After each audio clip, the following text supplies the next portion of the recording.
खबर वही जो आपके लिए है ज़रूरी। एसएमडी न्यूज़ लेकर आया है हर अपडेट की गहरी पड़ताल और सच्चाई का आईना।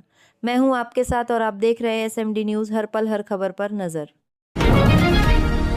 आत्मनिर्भर भारत अभियान के तहत गुजरात के वडोदरा में टाटा के प्लांट से पहला मेड इन इंडिया सद्दो 195 सैन्य परिवहन विमान बनकर तैयार हो गया है।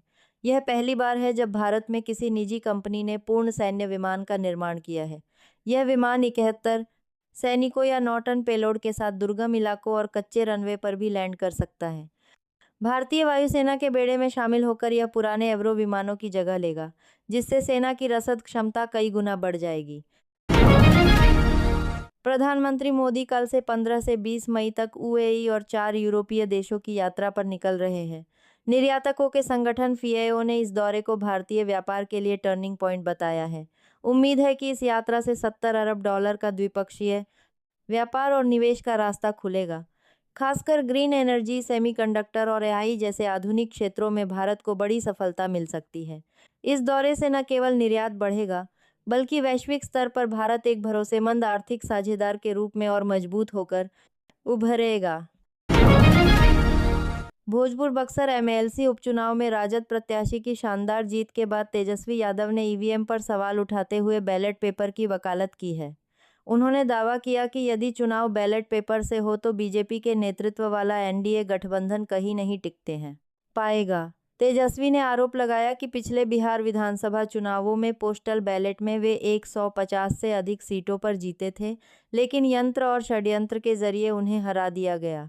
उन्होंने लोकतंत्र में पारदर्शिता बनाए रखने के लिए फिर से मतपत्रों के इस्तेमाल पर जोर दिया है। कलकत्ता हाईकोर्ट में ममता बनर्जी के वकील के तौर पर पेश होने के बाद अब नया विवाद खड़ा हो गया है। बार काउंसिल ऑफ इंडिया ने पश्चिम बंगाल बार काउंसिल से ममता बनर्जी का पूरा एनरोलमेंट और प्रैक्टिस रिकॉर्ड मांगा है। बीसीआई जानना चाहता है कि कैसे वकील के बाद बार काउंसिल ऑफ इंडिया की साधता दिखती है। 2011 से 2026 तक मुख्यमंत्री के संवैधानिक पद पर रहने के दौरान क्या उनकी प्रैक्टिस सस्पेंड थी और क्या अब उसे दोबारा शुरू करने की अनुमति ली गई है? हाईकोर्ट में उनके अचानक वकील की ड्रेस में पेश होने के बाद नियमों को लेकर सवाल उठने लगे हैं, जिस पर अब बार काउंसिल ने सख्ती दिखाई है। प्रधानमंत्री मोदी की ईंधन बचत की अपील पर दिल्ली की रेखा गुप्ता सरकार ने मेरा भारत मेरा योगदान अभियान के तहत क्रांतिकारी कदम उठाए हैं। 15 मई से लागू होने वाले इस फैसले के तहत अब दिल्ली के सरकारी कर्मचारी सप्ताह में 2 दिन घर से काम करेंगे। सरकार ने निजी संस्थानों से भी इसे अपनाने की अपील की है ताकि पेट्रोल डीजल की खपत और प्रदूषण को कम किया जा सके। आपातकालीन सेवाओं को छोड़कर यह नियम सभी विभागों पर लागू होगा। मुख्यमंत्री ने जनता से इस अभियान में बढ़ चढ़कर सहयोग करने और स्वदेशी उत्पादों को बढ़ावा देने का आह्वान किया है। ईंधन बचाने की पीएम मोदी की अपील पर अमल करते हुए महाराष्ट्र की फडणवीस सरकार ने बेहद सख्त गाइडलाइन जारी की है। अब राज्य के मंत्रियों और अधिकारियों के काफिलों में 50% की कटौती कर दी गई है और उन्हें लोकल ट्रेनों व बसों जैसे पब्लिक संबंध है ट्रांसपोर्ट का इस्तेमाल करने का आदेश दिया गया है। सरकारी और चार्टर्ड विमानों के उपयोग पर भी रोक लगा दी गई है।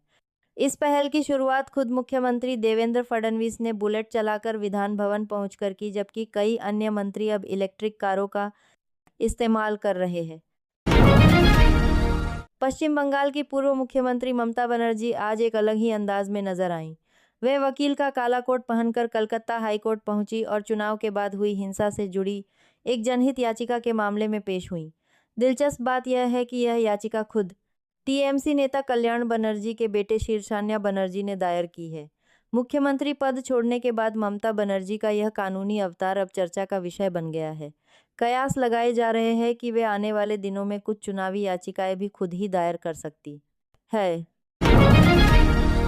अमेरिका और ईरान के बीच युद्ध जैसे हालात के बावजूद भारत के लिए राहत की खबर आई है। पर्शियन गल्फ से एलपीजी लेकर आ रहे 2 विशाल टैंकर सिमी और एनवी सनशाइन सुरक्षित रूप से हॉर्मुज स्ट्रेट पार कर गए हैं। सुरक्षा के मद्देनज़र इन जहाज़ों ने अपना ट्रांसपोंडर बंद रखा था ताकि उनकी लोकेशन का पता न चल सके। इन जहाज़ों के सुरक्षित निकलने से भारत में रसोई गैस की सप्लाई सामान्य बनी रहने की उम्मीद बढ़ गई है और ऊर्जा संकट का खतरा फिलहाल टल गया है।